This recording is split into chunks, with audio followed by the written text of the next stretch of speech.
Olá, turminha do nono A, tudo bem com vocês?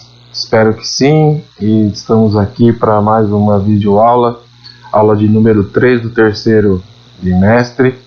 E nós não tivemos a oportunidade de trabalhar muito tempo juntos, porque no dia em que eu assumi as aulas de vocês, porque o professor José Maria foi designado para ser o nosso supervisor de área, né, professor coordenador de área, e aí ele teve que abrir mão de uma sala e ele escolheu abrir mão do nono A, e eu achei bom porque eu peguei o nono A para mim, para que vocês pudessem ter aula de geografia, e nós não tivemos muito tempo de trabalharmos presencialmente juntos, mas estamos aqui já no terceiro bimestre desta forma virtual, e eu procuro atendê-los da melhor maneira possível, gravando as minhas videoaulas e também nas minhas apresentações de forma carinhosa, caprichosa, para que você não seja prejudicado em nada nas suas notas e principalmente no processo de aprendizagem. Não se preocupe tanto com as notas deste ano,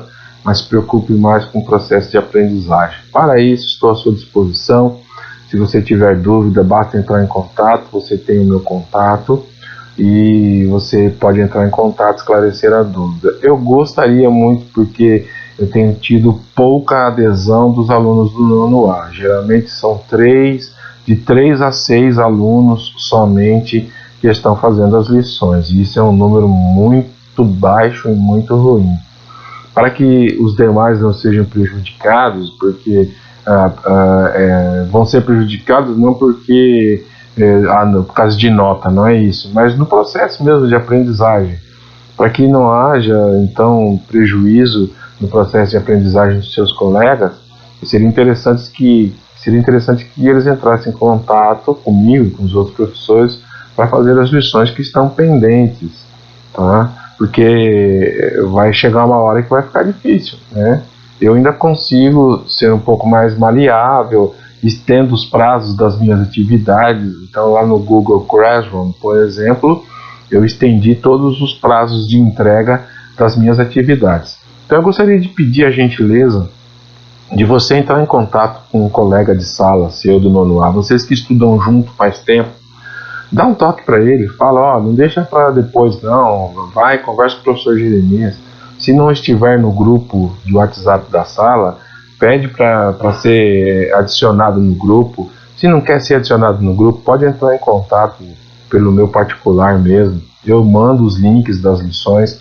Se vocês perceberam, as lições são fáceis, as minhas lições são fáceis, né? Basta só prestar atenção no vídeo, né? Eu vejo que muita gente erra porque não prestou atenção no vídeo, tem preguiça de assistir o vídeo, que está tudo mastigado. As respostas estão todas nos vídeos que eu faço. Então é só prestar atenção que vai se dar bem, com certeza. Tem muita gente que já nos 2 primeiros bimestres já fecharam com 10 comigo. Muita gente não, né? 6 alunos. De 3 a 6 que fecharam com 10, porque fizeram todas as atividades. Então eu peço gentileza para você, entre em contato com o seu colega, que você tem aí o contato, fala para entrar em contato comigo, para passar as lições. Ele vai fazer as lições, ele vai conseguir fazer desde o primeiro até essa aula 3 que eu estou postando para vocês agora, ele vai conseguir fazer. Basta ter um pouquinho de esforço, né? Fazer um pouquinho de esforço e ter um pouquinho de vontade. Tá bom, turminha? É isso aí, estou à disposição, entre em contato, não se esqueça de se inscrever no meu canal no YouTube, me ajuda lá, né, que eu te ajudo também. Então, isso é importante, tá bom? Muito obrigado, abraço virtual, e só para não perder o costume, Rio, Rio, Rocky, fui!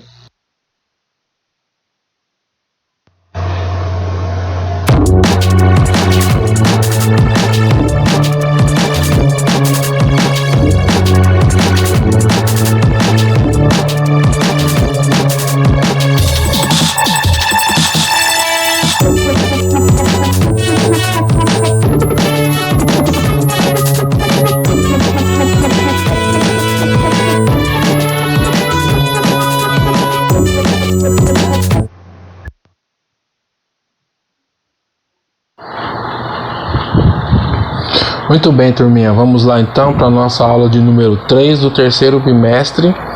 E eu quero deixar aí registrado então um livro utilizado, Expedições Geográficas, nono ano. Esse livro você encontra lá na escola. Se você preferir analisar os textos, é só ir buscar o livro na escola e analisar os textos, porque a aula ou o conteúdo desta videoaula foram todos extraídos deste livro, inclusive as questões da atividade que você vai responder também serão extraídas aqui deste livro. Mas se você preferir assistir a videoaula, fique à vontade aqui, porque aqui você terá todas as respostas também, e eu procurei elaborar da melhor maneira possível para facilitar o seu processo de aprendizagem, tá bom? Vamos em frente então. O que nós vamos ver nesta aula hoje, a unidade temática, mundo do trabalho, e a habilidade a ser desenvolvida é a E9, EF09GE12, relacionar o processo de urbanização, as transformações da produção agropecuária, a expansão do desemprego estrutural e ao papel crescente do capital financeiro em diferentes países, com destaque para o Brasil. Essa é a habilidade a ser desenvolvida. E o objeto do conhecimento, cadeias industriais e inovações no uso dos recursos naturais e matérias-primas. Eu quero deixar aqui uma frase para vocês, que para servir de inspiração na realização dos seus sonhos, tá? A frase é essa: estude com dedicação e nada no mundo poderá afastar você de seus sonhos, tá, turminha? Então é isso aí. Vamos em frente. O que vamos ver especificamente nesta aula, então? 1. O processo de urbanização. 2. O crescimento da população urbana. 3. Cidades e hábitos de consumo mundializados. 4. Transformações da produção agropecuária e urbanização. Vamos em frente. E 5 ainda, né? Urbanização e capital financeiro, para atender todas as especificações da habilidade a ser desenvolvida. Muito bem. Então, processo de urbanização. Vamos lá. O que é o processo de urbanização, então?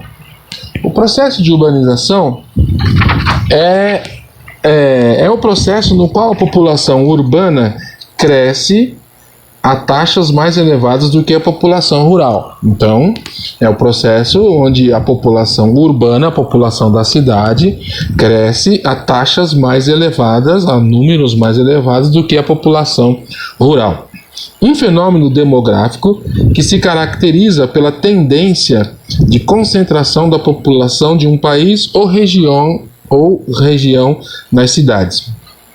A urbanização acelerada aconteceu a partir das revoluções industriais, como a gente viu, entre a segunda metade do século XVIII e o século XIX, em países europeus, nos Estados Unidos e no Japão. A industrialização atingiu contingentes populacionais do campo para as cidades, em razão da necessidade de mão de obra para as fábricas.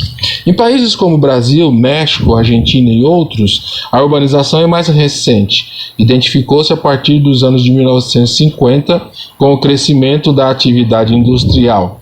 É importante lembrar, porém, que em alguns desses países, como é o caso do Brasil, a urbanização não foi resultado apenas da industrialização, mas também de problemas existentes no campo, como concentração fundiária, ou seja, várias terras improdutivas, difícil acesso à propriedade, da propriedade da terra e outros. E isso a gente vai ver mais para frente, tá bom? Muito bem, turminha. Então, o que é o crescimento mais elevado da população urbana em relação à população rural? Essa é uma boa pergunta para a atividade, né?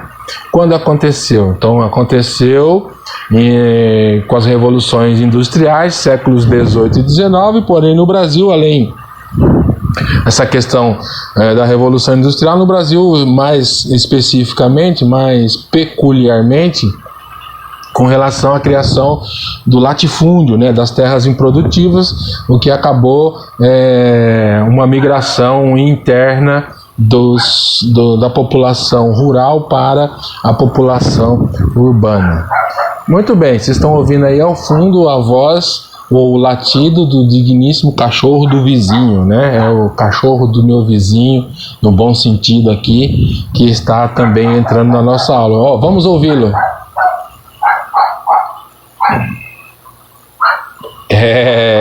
É difícil gravar aula em casa, mas vamos lá. Então aí, vamos para a parte 2 então, da nossa aula, que é exatamente o crescimento da população urbana. Então lembrando, rural, campo, urbano, cidade, tá? É isso que nós estamos vendo aqui nessa aula e agora a gente vai estudar mais especificamente o crescimento da população urbana, tá? O crescimento da população urbana, ele aconteceu no século XIX. A população urbana mundial, a partir das revoluções industriais, houve o crescimento da população mundial, né? Então, no início do século XIX, a população urbana mundial não havia atingido ainda 7%, certo? E no século XXI, que é o século atual, a população urbana mundial é de 50%. Note um absurdo crescimento aí de 43% em apenas 2 séculos, né? Então, isso significa que a população mundial urbana está bem maior hoje. E quer saber mais? Ó, em 2050, a população mundial tem uma estimativa de crescimento a 68,4%. Isso significa que cada vez mais as cidades vão estar mais cheias, cada vez mais haverá aglomerações de pessoas, cada vez mais haverá dificuldades de moradia na cidade, cada vez mais haverá dificuldade de empregos na cidade, cada vez mais haverá dificuldade de circulação e de necessidade básica de cada pessoa na população urbana. Isso de forma mundial, tá, turminha? Vamos em frente. Problemas associados, então, à urbanização, né? Porque já citei alguns aqui, mas a gente vai entender os mais graves. São mais graves nas megacidades e na megalópolis. Tem diferença entre megacidades e megalópolis, tá? Então, olha só, megacidades são cidades cuja população é superior a 10 milhões de habitantes, tá? São Paulo, por exemplo, é uma megacidade, população superior a 10 milhões de habitantes. Megalópolis são grandes aglomerações urbanas, tá? Então, são cidades que concentram grandes aglomerações urbanas, são chamadas de megalópolis, que é também o caso aqui da nossa São Paulo, tá? Muito bem. Então, o crescimento da população urbana e as megacidades. Se você observar aqui no nosso mapa, você vai entender aqui o que são essas megacidades, tá? Então, olha, o crescimento da população urbana e as megacidades. Então, você vê aí, ó, São Paulo tem 21,4, né, de índice de crescimento urbano. Cidade do México tem 21 e Nova York tem 20,7, ou seja, o crescimento urbano em São Paulo é maior do que o crescimento urbano de Nova York. Aqui na África você observa também, no continente africano, e aqui uma concentração também na Europa, mas a grande aglomeração urbana aqui acontece na Ásia, exatamente Xangai, na China, no Japão, em Tóquio e na Índia também, que aparece aqui a grande aglomeração de pessoas, tá? Então vamos lá, vamos em frente. Então, agora a gente vai ver, como tópico 3, cidades e hábitos de consumo mundializado, tá? Em 2018, estimava-se que havia 525 cidades no mundo com mais de 1 milhão de habitantes, ou seja, 525 cidades no mundo com mais de 1 milhão de habitantes. Isso em 2018. Em 1950, este número era apenas de 86 cidades. Ou seja, desde as últimas décadas, o aumento de pessoas nas cidades tem impulsionado o consumo de produtos diversos, desde aqueles essenciais à sobrevivência, como alimentos, por exemplo, até os mais supérfluos. Como nessas aglomerações não há espaço para a população, para a produção de alimentos, melhor dizendo, em larga escala, as pessoas são obrigadas a adquiri-los em feiras e supermercados ou em outros pontos de abastecimento. Além disso, o estilo de vida nas grandes cidades demanda o uso de produtos específicos para as pessoas trabalharem, se locomoverem e se comunicarem, entre outros. Como vimos, os modelos de consumo em grandes cidades são difundidos mundialmente e, em geral, seguidos por grande parte da população. Assim, empresas transnacionais, que a gente já falou bastante, têm expandido seus negócios e investido muito em propaganda, o que influencia na mundialização de alguns hábitos e na implantação da globalização cultural. Então, é algo que vira moda, ou que a gente enxerga como moda, é algo que geralmente perpassa aí por todas as cidades mundiais, né, que são chamadas cidades e hábitos de consumo mundializados, tá? Certo, turminha? Vamos em frente. Muito bem, então agora ainda aqui no item 3 das cidades de consumo, que eu falei para vocês, que resumindo o que eu acabei de falar, nada mais é do que o seguinte: o aumento de pessoas nas cidades impulsiona o consumo. Hoje é difícil você encontrar, talvez aí na nossa região até encontramos algumas chácaras, alguns sítios que conseguem produzir algum tipo de alimento, mas geralmente os alimentos são consumidos em supermercados e que já traz uma facilidade maior, ou ainda uma facilidade maior ainda quando você tem um certo capital que você consegue se alimentar em restaurantes, em lanchonetes, né? Nessas fast foods aí da vida. E aí então isso acaba gerando um aumento no consumo, um aumento que está relacionado ao aumento de pessoas. Então o resumo da ópera das cidades e hábitos de consumo é: o aumento de pessoas nas cidades impulsiona o consumo. Vamos em frente. Muito bem, olha aí. Agora nós vamos à estatística, repetir aquela estatística que eu falei para vocês, né? Então, em 2018, estimava-se que havia 525 cidades no mundo com mais de 1 milhão de habitantes. E em 1950, elas eram apenas 86, tá, turminha? Muito bem, vamos em frente. Já agora para o nosso item 4, as transformações da produção agropecuária e urbanização, tá? Então, vamos lá. Transformação agropecuária e urbanização. Nos anos de 1990, o desemprego estrutural ficou forte. É aquele desemprego que nós estudamos em aulas passadas sobre aquelas pessoas que perderam seus empregos por conta do avanço da tecnologia, né? O chamado desemprego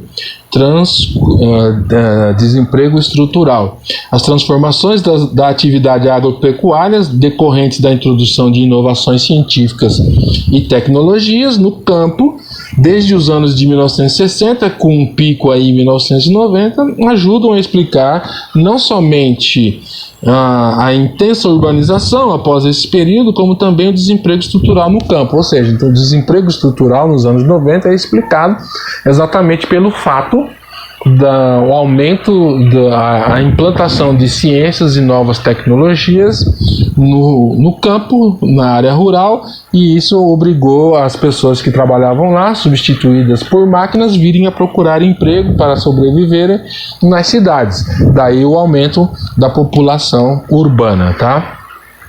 A Revolução Verde, que são os alimentos geneticamente modificados, também influenciou para essa debandada do campo para a cidade e também, como eu disse, as inovações científicas, tá? Vamos em frente. Agora, então, entrando já na última parte da nossa aula, que é a parte 5, o item 5, que fala sobre a urbanização e capital financeiro. Processo de urbanização, a industrialização, o capital financeiro e atividades produtivas de consumo. Então, o recente processo de urbanização que a gente está falando aqui se confunde com a história da industrialização e a formação do capital financeiro. Tá? Então, se confunde o processo de urbanização com a estruturação do capital financeiro, que é o capital representado por títulos e papéis negociáveis que podem ser convertidos em dinheiro. Os bancos ou instituições financeiras, frutos do desenvolvimento do capitalismo, tiveram e têm papel importante na produção e circulação de mercadorias em todo o mundo. De que forma isso ocorre? Essas empresas passaram a financiar as atividades produtivas e o consumo. Hoje, o capital financeiro está presente em quase todas as transações comerciais. A maioria das empresas e pessoas dependem de empréstimos para adquirir imóveis, máquinas, matérias-primas e etc. Então, esse processo de urbanização acabou estruturando também o capital financeiro, que é o capital movido pelos bancos. É cada vez mais comum as pessoas não terem fisicamente o dinheiro, né? Hoje é o chamado dinheiro de plástico. É o cartão de crédito e o cartão de débito. É o dinheiro que não circula fisicamente, mas circula através de um cartão. Por exemplo, você já baixou o seu app do Uber, né? Vamos fazer uma propaganda aqui. Aí do Uber, você, através do seu cartão de crédito ou do seu cartão de débito, você anda de Uber e aí não precisa ter o dinheiro, basta ter o cartão. O cartão de crédito, com o cartão de crédito você consegue comprar diversos produtos. Com o cartão de débito você consegue também comprar diversos produtos.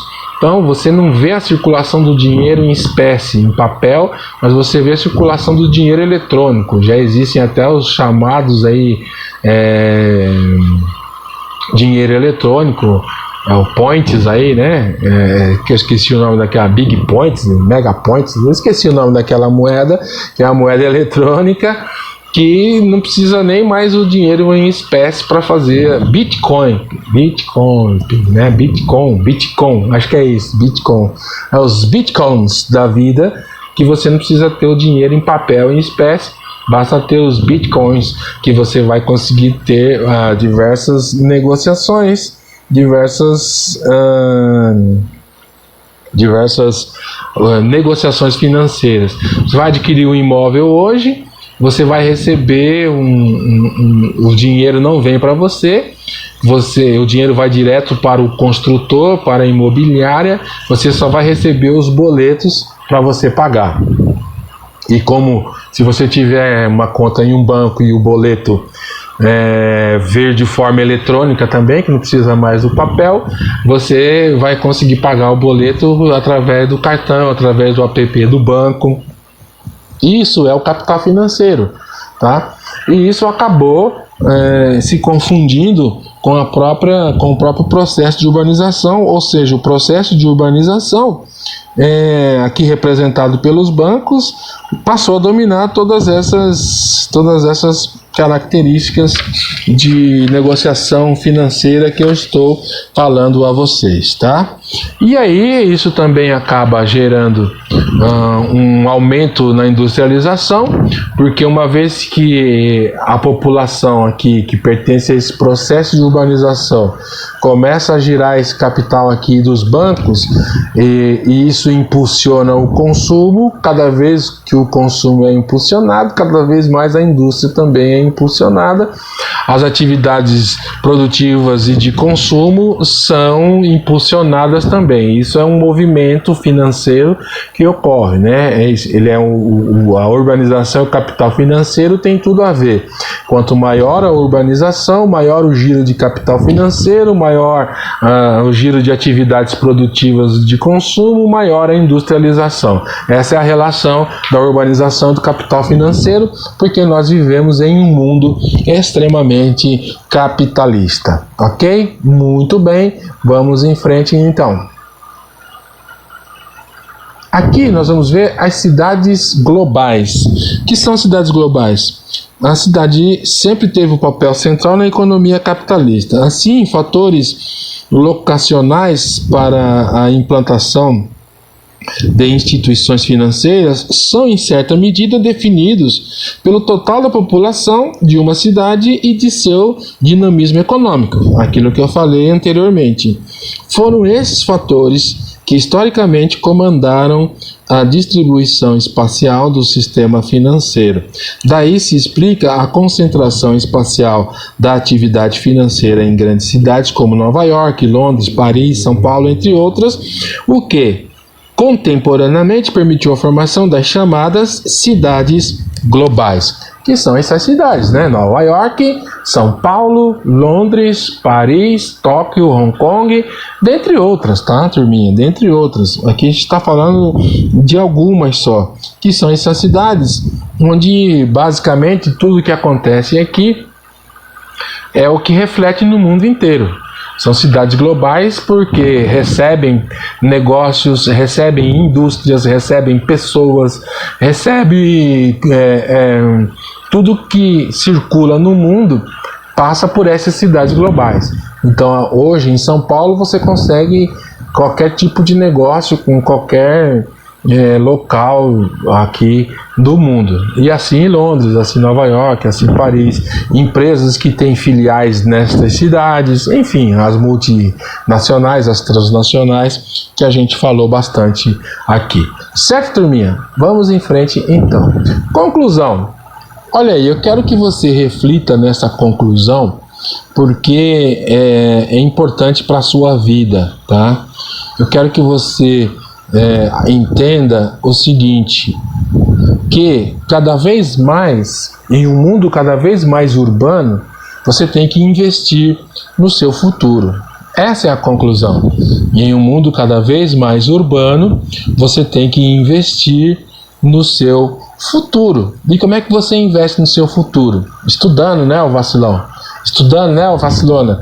Porque não tem jeito, né? Você vai investir, a não ser que você nasceu num berço de ouro, vai herdar tudo, mas mesmo os herdeiros dos berços de ouro, eles têm que estudar para atingir um certo grau para tocar os negócios da família. Como não é o nosso caso, que meu pelo menos não é, então eu tive que estudar e ralar bastante, estou ralando ainda para poder sobreviver, e é o que você também precisa fazer se quiser ter uma condição de vida melhor em um mundo cada vez mais urbano, ou seja, cada vez mais pessoas nas cidades. Invista no seu futuro, porque senão você vai sofrer. Certo, turminha?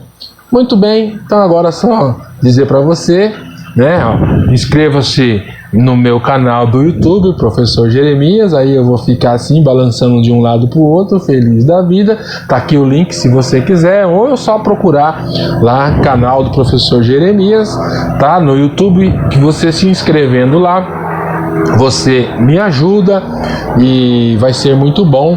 Aproveita, dá o seu like e o meu coração vai ficar pulsando de alegria pelo fato de você fazer isso, tá bom? Não se esquece não, me ajuda aí, tá bom? Me ajuda aí se inscrevendo no canal.